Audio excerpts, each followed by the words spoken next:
Hey, what's going on, everybody? How you guys doing today? My name is Matt Jarbo. This is $3 Theater. And I am almost 40, which means that the 1980s is also almost 40. So everything is ripe for reboots, reimaginings, continuations, just all of that nostalgic pilfering from when we were kids.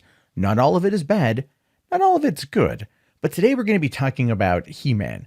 Yes, the back in the day, the 1980s cartoon was a popular one. 130 episodes spanned across 2 years.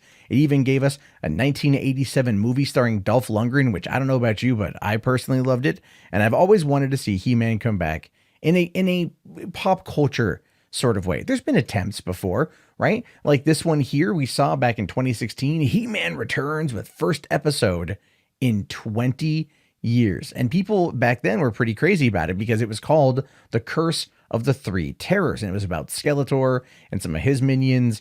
And it premiered at Comic-Con. Seriously, this is true, on July 20th, 2016. Standing room only. It was a huge parking lot. So Super 7 and Masters of the Universe aired this short film. It was a short film. It's 10 minutes long, as evidenced here by the Amazon Prime Video page, where you can buy it for $3. And we can see here that it's about Skeletor's quest to destroy He-Man. Takes him to the Canyon of Spiders in the Dark Hemisphere, where he will encounter an unlikely enemy. Will Skeletor's accidental discovery lead to the downfall of Eternia? 10 minutes. And honestly, the animation looked a lot like, it looked a lot like crap. And not only did they do that, but there's been talks about, apparently, bringing the new movie in, saying that we're going to get it now in 2021, according to Sony. And this has been a long gestating project. Deadline here reports that Sony Pictures and Mattel Pictures have set March 5th, 2021, the release date for Masters of the Universe, the latest film adaptation of the Mattel toy line. The film originally had been slated for Christmas time this year. Noah Centineo is set to play He-Man in the live-action Columbia Pictures movie based on the 1980s action figures that spawned the animated series and the 1987 feature with Dolph Lundgren as He-Man. Now, plot details aren't known, but He-Man, as any child of the 80s could tell you, is a muscular medieval guy who is trying to ward off the nasty Skeletor and his dark armies as both good and evil fight for control of Castle Grayskull. And that's true. That is the story of He-Man. Very simple. Fun, but simple. And with the bring about of this new reboot with casting of Noah Centineo in the role, there were people that were talking about it. So again, why is it coming up today? Well, they just announced this. Kevin Smith is creating a new He-Man animated series. I'm not making that up. This is legitimately true. Coming from the Netflix account, says the war on Eternia begins again. Superstar director Kevin Smith continues the original series story right where it left off in Masters of the Universe Revelation, a new series telling the epic tale of what may be He-Man and Skeletor's final battle, which looks pretty cool considering when you have a blown up version of this particular poster here, right? You get the power sword right there in Skeletor's castle, and it's a real updated look too, because this is the original castle, new castle, original castle. I mean, you can see the two are very close together. I'm not gonna lie though, I really do enjoy the way that this looks now. So this particular new series is going to be helmed by Kevin Smith. He's going to be the showrunner on it, and they are clearly wanting to pave the way for the movie to be a success. And it's an interesting tactic if this is true. If they are going to work with Netflix to create a new series that picks up where the television show left off, then, it seems to make sense that this will tie directly into the movie, and they're trying to do cross promotion by building an audience on Netflix, and then hopefully using that as a way to get Sony some cash. Now, the report here says this is the first announcement about the new series that has been let slip so far, that it will pick up where the 1980s animated series left off. Unlike the more recent Netflix reboot of She-Ra and the Princesses of Power, it will focus on unresolved storylines, and Powerhouse Animation, which worked on the Castlevania series, will be providing the footage, with Smith acting as showrunner and journalist turned TV writer Mark Bernardin working alongside him. So if you've ever seen the Fat Man Beyond series, it's those two guys together, and I think that's going to be a lot of fun to bring into the mix. So this is what Kevin Smith says.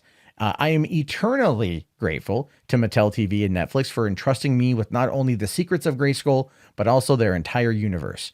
In Revelation, we pick up right where the classic era left off to tell an epic tale of what may be the final battle between He-Man and Skeletor, brought to life with the most metal character designs powerhouse animation can contain in the frame.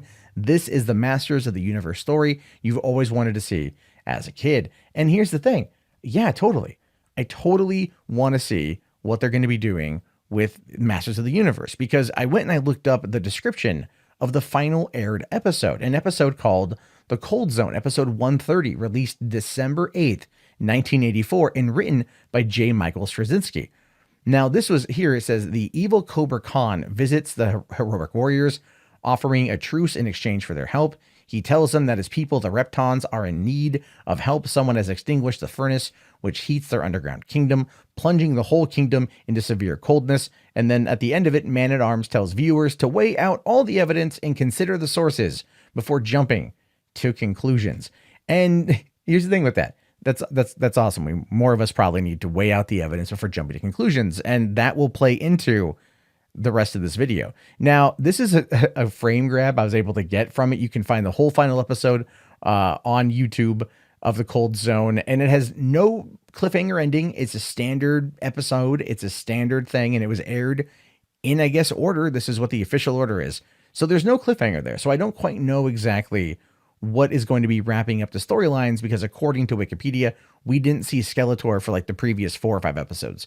So whatever's going on in the show at this time, yeah, there's going to be a lot of unresolved storylines, and they're going to be probably able to really work on trying to make it a big thing and tell a good cohesive story. I mean, Kevin Smith here says, by the power of Grayskull, I have to shower. No, I mean, I have the flower. Yeah. One more try. I have the power. Thank you, Mattel and Netflix, for letting me play in your universe. I promise this will not be a stinkor. Now, if you know Kevin Smith and you're a fan of Kevin Smith, you want this to be a good thing. I want this to be a good thing. I love the guy. I have always loved the guy. And you can see here, he is truly excited to be working on this project, right? He's there. He's at PowerCon right now. There's him. There's Mark, some other people. He's got the powers. I mean, everyone there seems pretty happy. But there is actually some trouble brewing in Eternia. And here's why. So this is a photo on Twitter that I found that apparently is from PowerCon. I've seen this from a couple different people in different perspectives, giving you an idea of what to expect. Now, the first part of this says, a radical return to Eternia. Revelation is a direct sequel series to the classic era of Masters of the Universe, featuring fan favorites He-Man, Orko, Cringer, and Man-at-Arms. The story pits our heroic warriors and guardians of Castle Grayskull against Skeletor, Evil Lyn, Beastman, and the vile legions of Snake Mountain. Now, the bottom piece here, this is where things are going to get a little bit weird. This is where people are going to get a little bit mad, and I expect there to be a lot of videos decrying this because of the wording that is used. Now, it says, but after a ferocious final battle, forever fractures Eternia, it's up to Teela to solve the mystery of the missing Sword of Power in a race against time and to prevent the end of the universe. Her journey will uncover the secrets of Grayskull at last. This is the epic He-Man and the Masters of the Universe saga fans have waited 35 years to see. Yeah, Teela. The show's going to focus on Teela. Not He-Man. Teela. Not He-Man, which is what it's called He-Man He-Man Revelation, basically. Teela. Now, I'm not against this. I'm not against this at all, because I do want to see what they're going to be able to do with it, but it does kind of seem like Teela is going to be the main character of this, and that's going to be up until the end when she finds the missing power sword, gives it back to Prince Adam. He becomes He-Man again, and then they fight Skeletor and they end him once and for all. It does kind of seem a little bit like they are kind of going back towards the Princesses of Power thing. And that is just, more of the progressive take on these characters. And I don't have an issue with it. I hear the show is actually pretty good. I haven't watched it yet, but I'm going to check it out, definitely. But it kind of feels like they're moving away from what fans liked from the 1980s, and they're trying to tell something that might be a little bit more on the progressive stack. And Kevin Smith here looks happy. He looks happy to be there, to finally be able to talk about this. He also kind of looks like a skinny dude in a real oversized coat, but that's not really the point. The point is that He-Man has a place in pop culture. It has a place in cinema. It has a place in cartoon history. There's legacy there, and I don't want there to be trouble in Eternia. I want there to be a good story. Now, I have faith in Kevin Smith. I've been a fan of his work for well over for almost 25 years now. I've been a fan of his work. The dude likes nostalgia. He loves telling those kind of stories, and so I have faith that Kevin Smith will be able to bring it in the end. I do. I really do.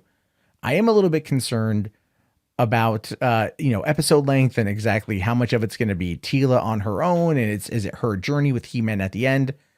Because unless it's done in the right way, there's going to be so many people that are going to accuse it of pandering, accuse it of being SJW, accuse it of being woke, and that's only going to delineate the online conversation about this particular reboot, which I am excited for, and I hope you guys are excited for too. I want to hear your thoughts. Be sure to let me know over here at facebook.com/group/3bucktheater. It's a great place to get in on the conversation and to help it grow. And if you guys like hearing my sexy ass voice and you want to hear it more often, you want to hear it live, you want to ask me questions, come on over to my podcast, Hollywood After Dark, airing on this channel weeknights at 11 p.m. PST.